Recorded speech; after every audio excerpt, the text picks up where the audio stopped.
How most people miss this biggest red flag of narcissism. You can't overlook this.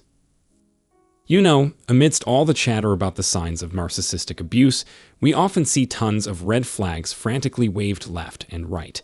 But there's this sneaky, huge red flag that usually sneaks past us, even some top-notch experts in narcissistic abuse recovery. So, what's this crucial warning sign we're missing? Hold onto your hats, everyone. We're diving deep into the nitty-gritty in today's eye-opening episode. Today, we're going to crack the code on the biggest red flag that tends to slip past victims of narcissistic abusers. If this topic tickles your fancy, why not take a sec to hit the subscribe button? Your support goes a long way to help spread the word about the nasty impact narcissistic abuse can have. To show how much we care about your journey to healing, we've whipped up a super useful resource just for you. Say hello to Narcissism 101. Early warning signs, escaping the trap, and rebuilding your life. A simple course to help you bounce back stronger. To grab your copy, simply follow the link we've shared in the description. It's free, so don't let this golden opportunity pass you by. Your home should be your sanctuary, but what if it isn't? Home sweet home, right? A place of solace, a little slice of heaven, the perfect spot to let your guard down and feel safe. But hold on, what if your safe haven turns into a living nightmare, buzzing with anxiety and fear? If the thought of going home makes you sick to your stomach, that's a call to action, my friend. Something's definitely off, no doubt about it. Sure, sometimes you just don't feel like going home because, let's face it, chores pile up, family demands won't let up, or after a long day at work, you're too beat. But for some people, there's a stronger, strange feeling. A love-hate relationship with their own home that doesn't fade when they clock out of the office. It's more than a hunch. It signals a bigger issue at play, and it's like a blinking danger sign we can't ignore. Maybe there's a toxic person lurking in the shadows of your home, someone who loves to poison the air and stir up trouble whenever they get a chance. Going home might be a scary, gut-wrenching experience, and who could blame you? There's an endless storm of mistreatment and pain. Even the toughest of us can be brought to our knees by the crippling anxiety and dread tied to home life. The fear of more abuse keeps you on edge, feeling trapped in a place that used to welcome you with open arms. Your safe haven's been transformed into a prison, a house of horrors. If this hits too close to home, don't stop here. Is life supposed to be this stressful? Take a breather, my friend. Let's look at where you are in life right now. You're not supposed to tiptoe around life, wondering when the next disaster might strike.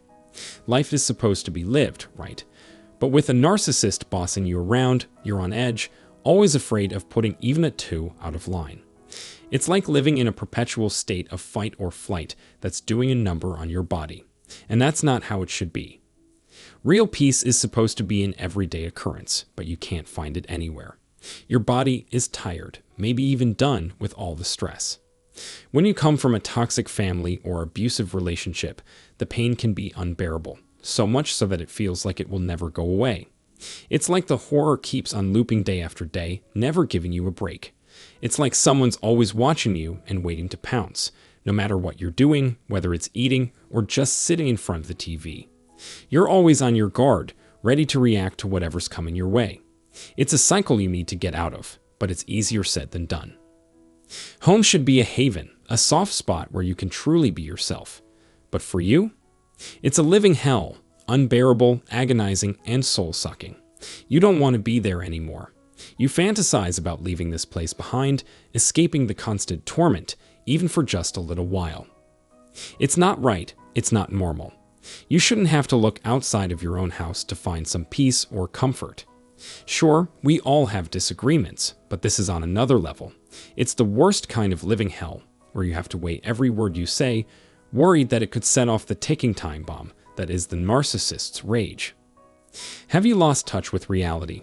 Can you see what's going on, how messed up it is?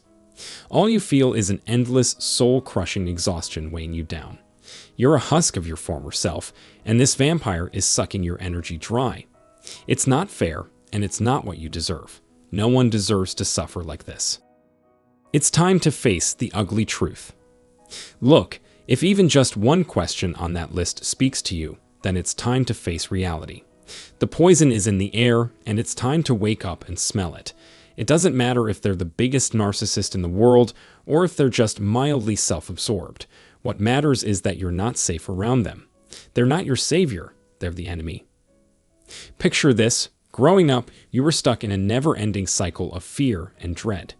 You knew that as soon as you stepped into that house, a storm was looming over your head, ready to break loose at any moment. It was clockwork, 4 p.m., 5 p.m., every single day. You were trapped in a house with a narcissistic father and a mother who was covertly narcissistic. The trauma you endured was suffocating, overpowering, and beyond your control. It was everywhere, in every corner, in every breath you took. There was no joy, no love, no sense of home. All you felt was loneliness, a constant pain that never went away. It crawled under your skin, making every second feel like an eternity of torture. No wonder you never wanted to be at home. The thought of being around friends was the only way to free yourself from the inevitable suffering you would face at home. That sense of predictability was almost comforting.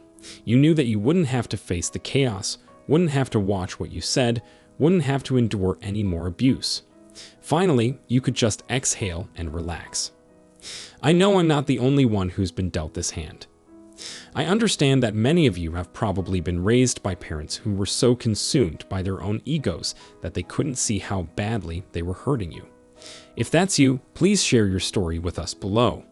We can all use some validation and support. Listen, I really hope that you take this seriously.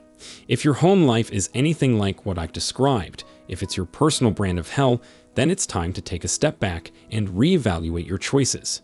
Listen to your gut and how your body reacts to the situation. It will always tell you the truth better than anything else can. Look at the impact they're having on you, not just what they say or mean to do. Your home should be a place of comfort and love, not fear and pain. Hopefully, this has been helpful to you. If it has, let me know in the comments below. Share with others who could use the support. And remember, the healing process never really ends. But let's take that first step together. Until next time, have a nice day.